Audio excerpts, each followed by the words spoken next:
성경의 인물 중에는 하나님께서 극한 상황까지 몰아붙인 인물들이 있습니다. 아브라함은 노년에 얻은 아들 이삭을 바치라는 그 시험을 받았고, 야곱은 약복강 나루에서 정강이 뼈가 부러지도록 천사와 씨름을 하였습니다. 다윗도 밧세바를 범한 그 죄를 짓고 세 가지 재앙 중 하나를 선택해야 되는 벌을 받았습니다.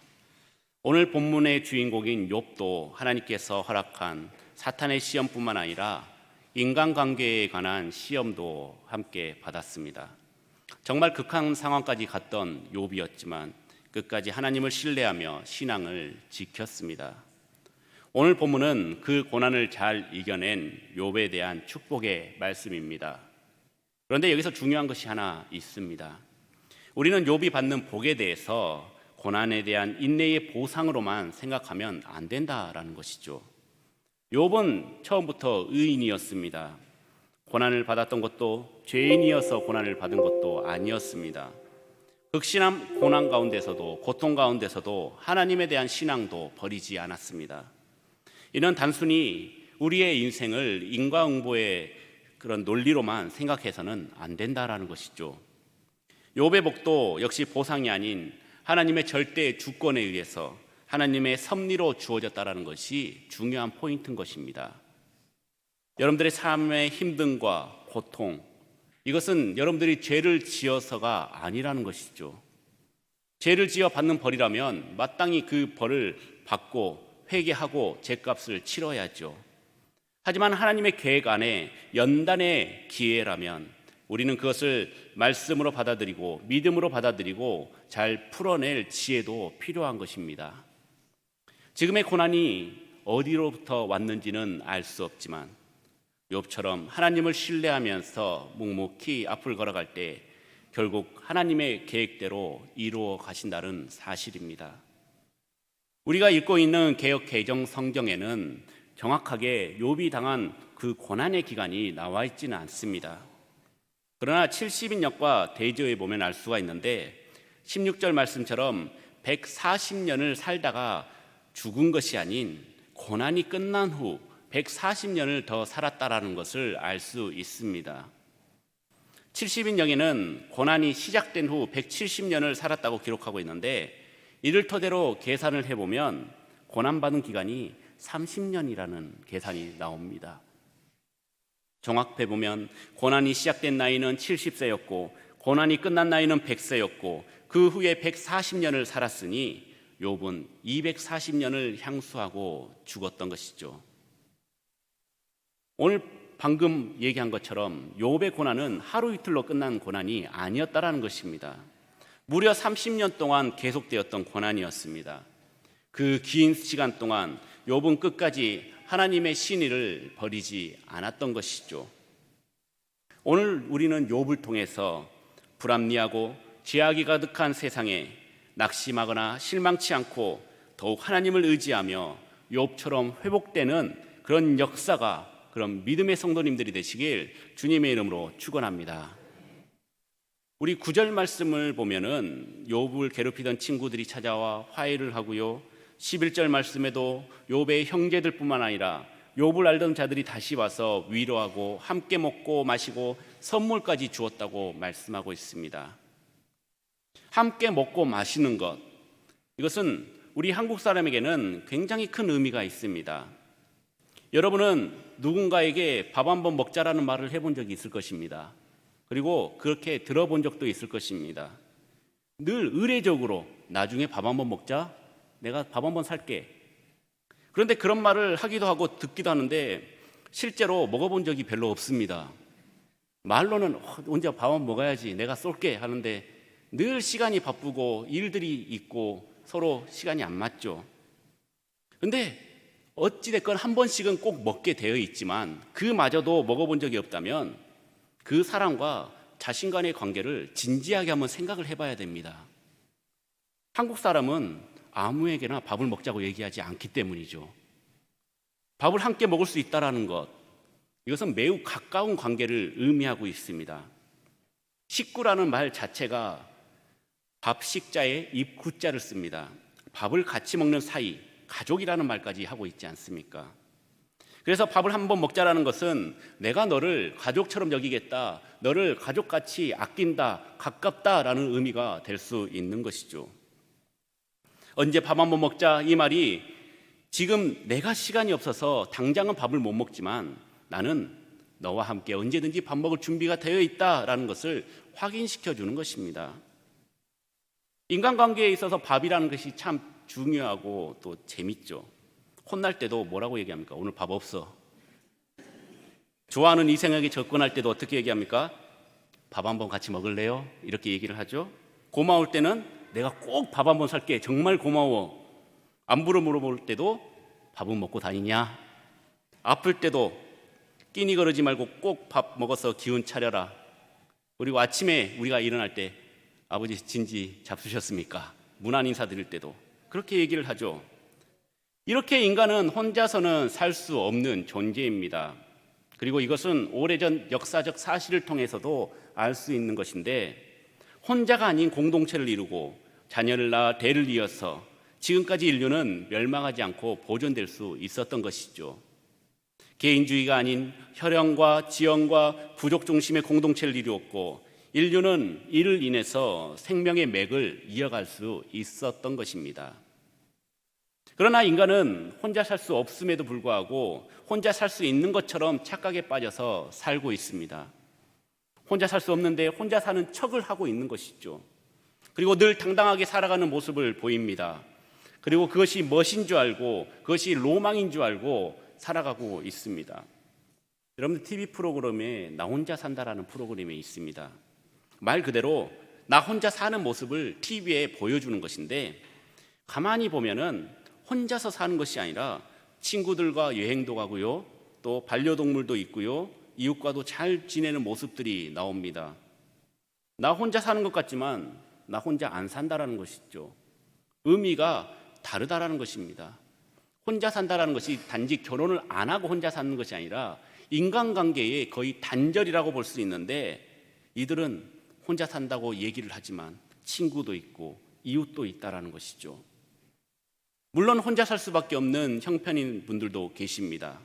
그러나 대부분의 혼자 사는 사람들은 경제적인 이유, 사회적인 이유, 또 개인적인 이유, 그런 이유를 들어서 혼자 사는 것을 합리화시키고 있다는 것이죠. 어떤 이는 성경 말씀에도 혼자 사는 것이 좋다고 이야기했습니다 라고 얘기하시는 분들이 계십니다. 바울이 그랬거든요. 바울이 혼자 사는 것이 좋다라고 얘기했습니다. 하지만 그것은 그 말씀 하나만을 가지고 해석을 하다 보니 오류가 생긴 것이죠. 당시 바울의 상황은 임박한 종말 사상이 팽배했던 시대였습니다. 주님께서 곧 다시 오실 것이라는 그 기대감이 있었기 때문에 지금 결혼과 그리고 애를 낳는 것과 그런 것에 정신을 팔리면 안 된다. 온전히 우리는 기도해야 된다. 곧 다가올 재림을 준비해야 된다라는 것이 그들에게는 더 중요했다라는 것입니다. 그리고 바울은 혼자 사는 것이 좋다라고 얘기했을 뿐만 아니라 결혼하는 것도 잘하는 것이다라고 이야기하였습니다. 고난을 받기 전 욥은 어땠습니까? 가축도 많았고 또 친구들도 많았고 또 친척들도 많았고 종들도 많았습니다. 그리고 고난을 당하자 그는 어떻게 됐습니까? 철저하게 혼자가 되었습니다. 오늘 본문의 욥에게 주변 사람이 없었던 것은 욥이 잘못들 해서가 아닌 욥을 바라보는 주변 사람들에게 문제가 있었기 때문이죠.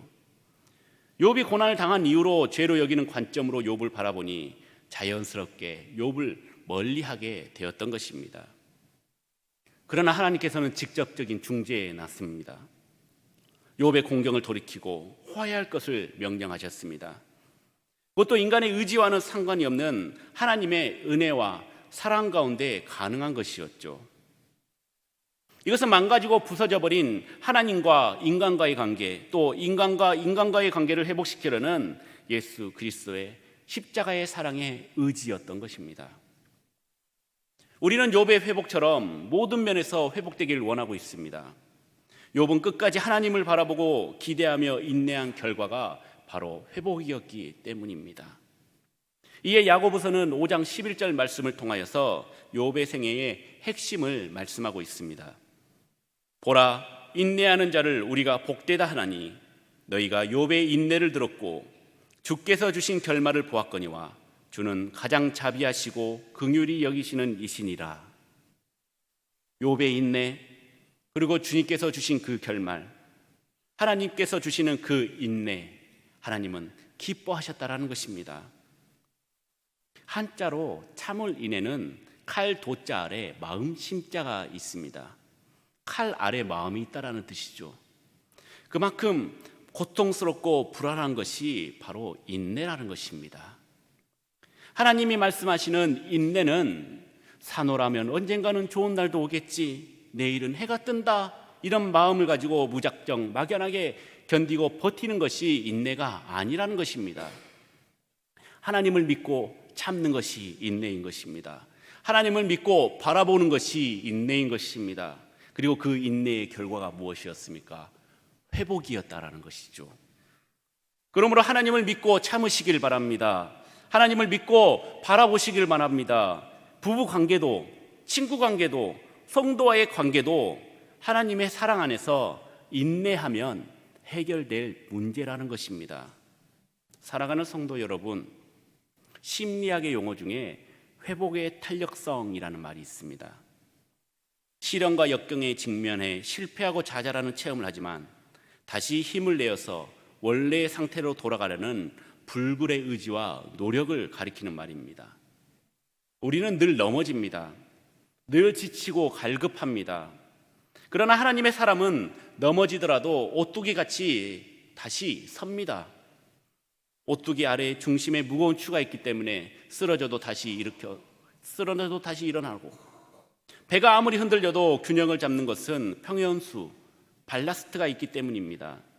마음속 중심이 하나님이 중심인 사람, 성령님이 중심에 있는 사람, 하나님의 말씀이 있는 사람은 넘어지더라도 다시 일어설 수 있는 것이죠. 시편 37편 23절에서 24절 말씀에 여호와께서 사람의 걸음을 정하시고 그의 길을 기뻐하시나니 그는 넘어지나 아주 엎드려지지 아니함은 여호와께서 그의 손으로 붙드심이로다 라고 말씀하고 있습니다. 하나님의 계획 아래 그 길을 따라가면 하나님이 기뻐하십니다. 그런데 그 길을 가다 보면 넘어질 수도 있고 쓰러질 수도 있습니다. 다칠 수도 있는 것이죠.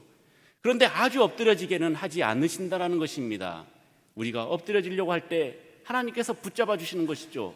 그리고 일으켜 세워주신다라는 것입니다.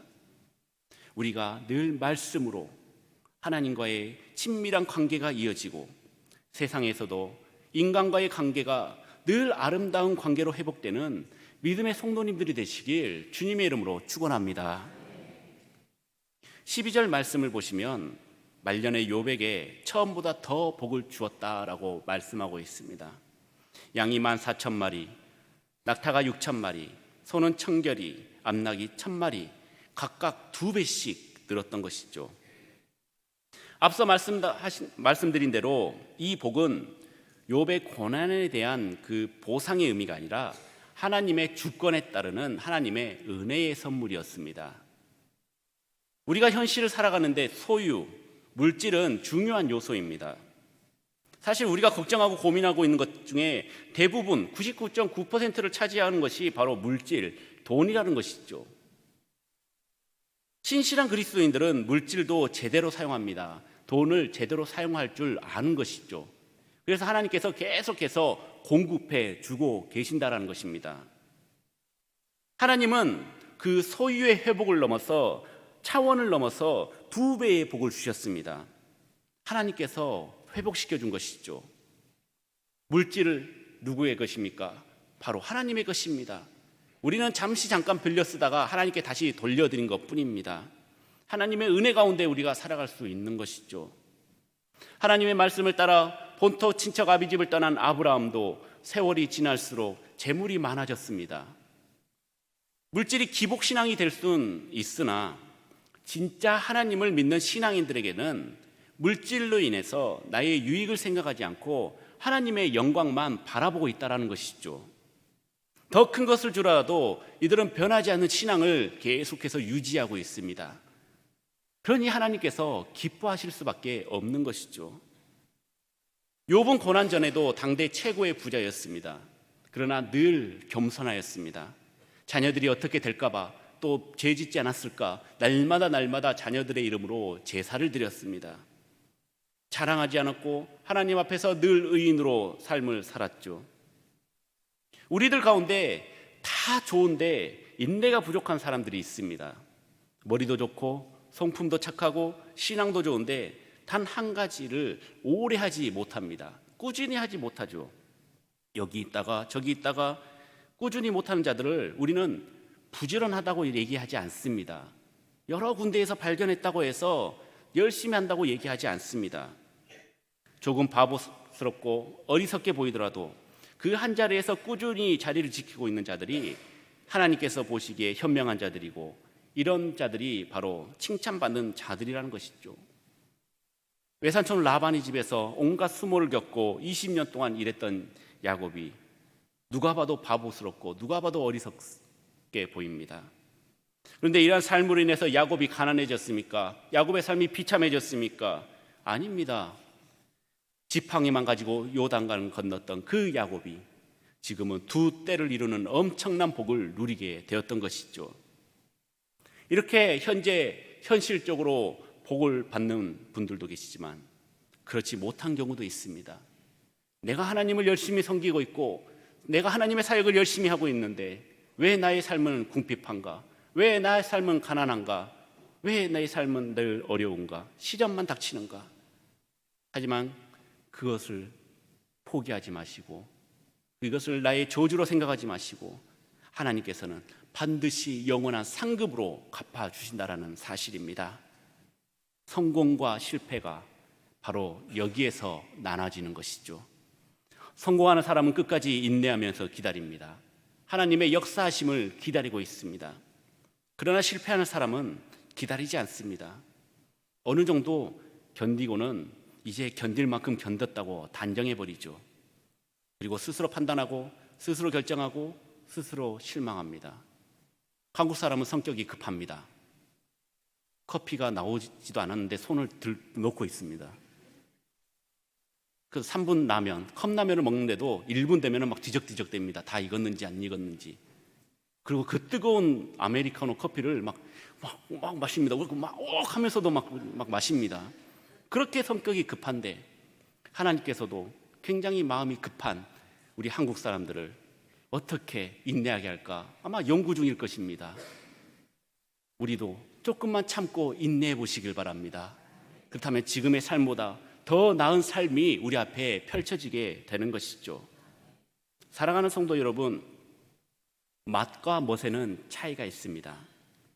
맛은 숙성으로 생기는 것이고 멋은 속성으로 생깁니다. 사람들이 맛을 내는 삶보다는 멋을 내는 삶을 더 선호합니다. 맛이라는 것이 시간이 오래 걸리지 않습니까? 그런데 멋을 내는 데는 시간이 별로 걸리지 않습니다. 확 해가지고 탁탁탁 하고 딱 끝, 이거죠. 한 토랫살이 밥상에 올라가기까지 그 뜨거운 태양빛과 태풍을 견디고 병충해의 고난을 이겨내며 마침내 수확의 기쁨을 누리고 밥상에 올라가 맛있는 쌀밥이 되듯이 기다림에는 맛이 있다라는 것이죠. 하나님의 말씀에는 맛이 있습니다. 기다림이 바로 하나님의 말씀을 더 맛있게 무르익는 과정이라는 것이죠. 우리는 바로 이것을 뛰어넘어야 합니다. 우리의 판단과 우리의 생각은 중요하지 않습니다. 모든 판단과 결정은 하나님께서 하십니다. 그렇기 때문에 결정될 때까지 기다리시기 바랍니다. 기도하면서 인내하시길 바랍니다. 말씀으로 기다려 보십시오. 그때까지 참으시면 되는 것입니다. 조급함 속에 패배에 설익은 열매를 먹지 마십시오. 참는 자에게 주시는 그 영광의 복을 받아 늘 기쁨을 누리는 성도님들이 되길 주님의 이름으로 축원합니다. 또한 욥은 물질의 복뿐만 아니라 자녀의 복까지도 받았습니다. 7명의 아들과 3명의 딸을 주셨는데 앞서 말씀드렸듯이 욥의 고난은 짧게 이루어진 것이 아닙니다. 그리고 그 고난이 끝나고 바로 죽은 것도 아니었습니다. 어느 정도 시간이 지난 뒤에 자녀들이 생겼다라는 것이죠. 특별히 1장에 나오는 자녀들의 소개와 오늘 42장에 나오는 자녀들의 소개는 조금 다름을 볼 수가 있습니다. 42장에서는 1전에 나오지 않았던 딸들의 이름이 등장을 하게 됩니다. 보통 성경에는 아들의 이름들이 자주 등장을 합니다. 그런데 오늘 본문에는 딸들의 이름이 아름답게 빛나고 있는 것이죠.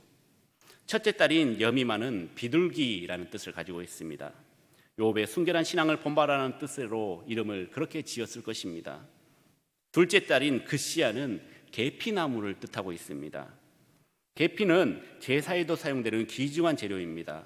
늘 하나님 앞에 제사를 드렸던 욥의 신앙이 드러나는 이름이었습니다. 셋째 딸인 게렌합북은 여성들이 화장품으로 쓰는 물감을 의미하고 있습니다. 욥의 아름다운 신앙을 염두에 둔 이름이었습니다.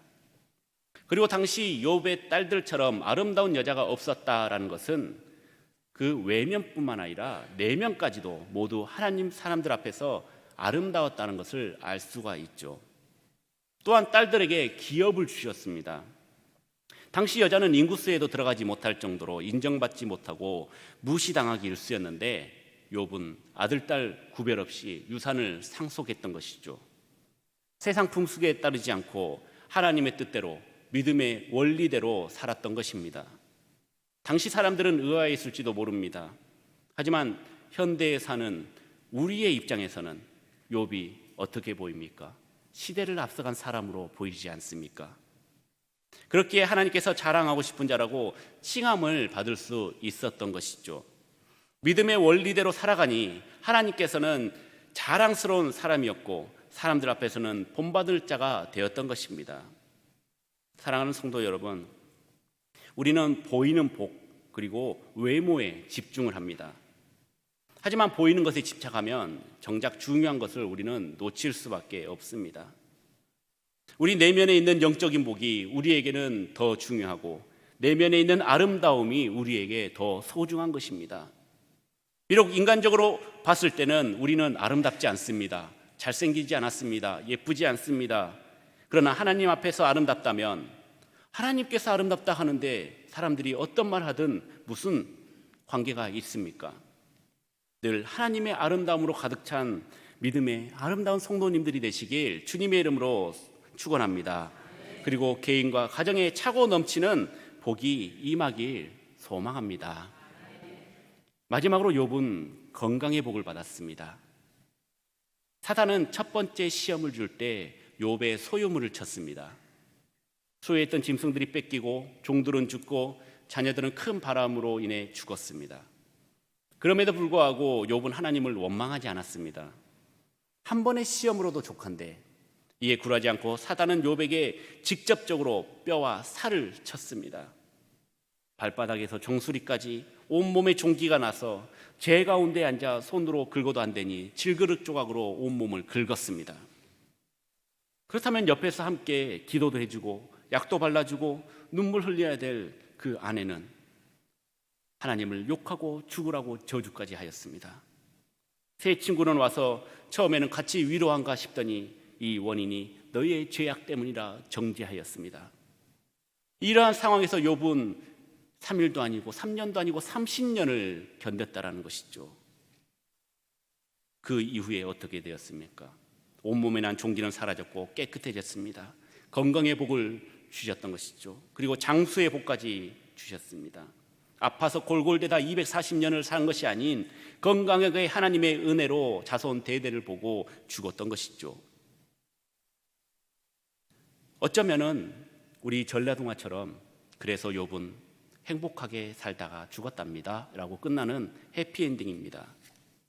신앙이 회복되니 건강이 회복되었습니다. 과거의 불완전한 지식으로 다른 곳에 들음으로 하나님을 아는 것이 아닌 이제 하나님을 직접적으로 대면하고 경험함으로 말미암아 하나님의 놀라운 은혜를 발견하게 된 것이죠. 그리고 그 체험이 욥을 완전히 새롭게 변화시켜 하나님과의 완전한 관계를 성립하게 된 것입니다. 사랑하는 성도 여러분, 동방의 의인이었던 욥은 하나님의 절대 주권으로 인해서 알 수 없는 고난을 당했습니다. 그리고 하나님의 절대 주권으로 또 회복이 되었습니다. 우리는 늘 세상이라는 고난을 등에 지며 살고 있습니다. 그리고 왜 나만 겪는 고난이냐고 불평하고 힘들어하며 살고 있습니다. 세상 때문에, 남편 때문에, 아내 때문에, 자녀 때문에, 가족 때문에 힘드십니까? 조금 더 인내하시길 바랍니다. 지금은 하나님의 뜻이 아니라는 것입니다. 아직 하나님께서는 그 사람을 포기하지 않으셨습니다. 그리고 하나님께서 일으켜 주실 것입니다. 그리고 하나님께서 회복해 주실 것입니다. 그리고 완전히 회복되어서 함께 더 풍성한 은혜를 누리게 될 것입니다. 괴로움이 찾아올 때마다 하나님 앞에 엎드려져서 주님, 이 고통을 통하여 내가 교만하지 않게 하여 주시고 더욱 겸손하고 낮아져 하나님을 의지하며 살아가게 하시는 은혜에 감사합니다 라는 이 믿음의 고백이 여러분들의 고백이 되길 주님의 이름으로 축원합니다.